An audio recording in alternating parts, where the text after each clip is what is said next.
అందరికీ నమస్కారం. ఈ వీడియోలో 7, 8 తెలుగు వాచకాల వ్యుత్పత్తి అర్థాలు తెలుసుకుందాం. టెట్, డిఎస్సి, పీజీటీ, టీజీటీకి ఉపయోగపడే ప్రశ్నలు ఇవి.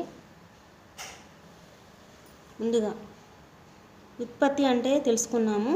వ్యుత్పత్తి అంటే ఒక పదం నుండి కొత్త పదం ఉద్భవించడం, దీన్నే పుట్టుక అంటారు అని మనము 9, 10 వ్యుత్పత్తి అర్థాల విషయంలో తెలుసుకున్నాము. మొదటి పదం కమలాకరం, కమలాలకు ఆకారమైనది, కొలను. తటాకం, జలంచే కొట్టబడినది, నిండినది, చెరువు. పద్మాకరం, పద్మాలకు నిలవైనది, కొలను, చెరువు. వసుధ, ద్రవ్యాదులను ధరించున్నది, భూమి. ఇది డిఎస్లో వచ్చిన ప్రశ్న. రమానాథుడు, రమ లక్ష్మికి భర్త అయినవాడు, విష్ణువు.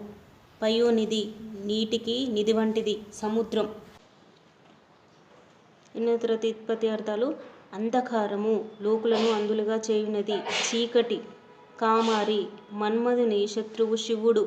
కైమోడ్పు, చేతులు జోడించి చేయునది, నమస్కారము. పక్షి, పక్షములు గలది, పక్షి. ఇది టెట్టులో వచ్చిన ప్రశ్న.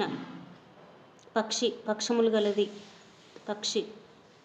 పయోనిధి, పయసుకు నీటికి నిధి, సముద్రం. పయోనిధి అంటే పయసుకు నీటికి నిధి, సముద్రం. పుత్రుడు, పున్నామ నరకం నుండి రక్షించువాడు, కొడుకు. పౌరులు, పురంలో నివసించువారు, ప్రజలు. వెత్త, బాగా తెలిసినవాడు, జ్ఞాని. సంయమి, యమ నియమాదులను పాటించువాడు, ఋషి. అంటే ఇంద్రియ నిగ్రహం కలవాడు, ఋషి. సైరికుడు, శిరంతో. నాగలి, నేలను దున్నువాడు, రైతు. సోమార్ధధరుడు, చంద్రవంకను శిరస్సున ధరించినవాడు, శివుడు. హాలికుడు, హలంతో నాగలి నేలను దున్నువాడు, రైతు. శేనము, తీవ్రంగా పోవునది, డేగ. మొన్న డిఎస్లో వచ్చిన ప్రశ్న ఇది. శేనము అంటే ఏంటిది? తీవ్రంగా పోవునది, డేగ.